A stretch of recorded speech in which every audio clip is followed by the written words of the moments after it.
අපි මිනිස් ලෝකය ගැන කතා කරනකොට සත්තු ලෝක ගැනත් කතා කළ යුතුයි.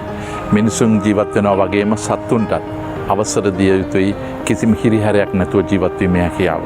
අපි එක්සත් ජාතික පක්ෂයක් වශයෙන් සත්තු සංරක්ෂණ පනතක් අපි ඇති කරලා ඒක ඉදිරියට ගේන්න හැදුවා.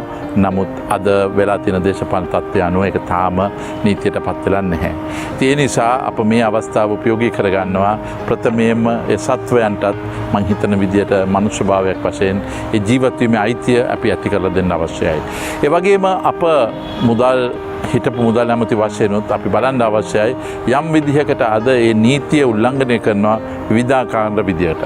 ප්‍රථමයෙන්ම අවුරුදු 50 60 70 තියෙන ඒ දඩ මුදල් සම්බන්ධයෙන් තියෙන නිසා සමහර වෙලාවට දැනුවත් කමින් වැරදි කරලා ඒක තුලින් රැකවරණයක් ලබා ගන්න අදහස් කරනවා. ඒ කියන්නේ රුපියල් 100ක් විතර තියෙන දඩයක් ගෙවලා හානි කිරීම වැඩි වටිනවා කියන තත්ත්වය තමයි ඇතිලා තියෙන්නේ. ඒ නිසා ඒක යාවජීව කළ යුතුයි. අද යථා තත්ත්වයට ඒව වෙනස් කරලා හැකියාව තිබ්බොත් අනිවාර්යයෙන්ම එතනත් රැකවරණයක් ආරක්ෂාවක් ආදායමකුත් ලැබෙන්න පුළුවන්.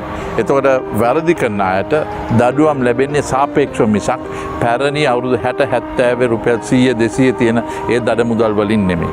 ඉතින් මේ දෙකම තුලින් ගමන් කිරීම තමයි අපිට අවශ්‍ය වන්නේ. ඒ නිසා මම මේ අවස්ථාව උපයෝගී කරගන්නවා. ඒක රටට සුබදායක තත්ත්වයක් ඇති කරනවා වගේම මිනිස්යන්ට මනුෂ්‍යභාවයක් සත්‍යයන්ට පෙන්වාගෙන ඒක ඉදිරියට කටයුතු කරන්න පුළුවන් අවස්ථාව ලැබෙවි කියලා.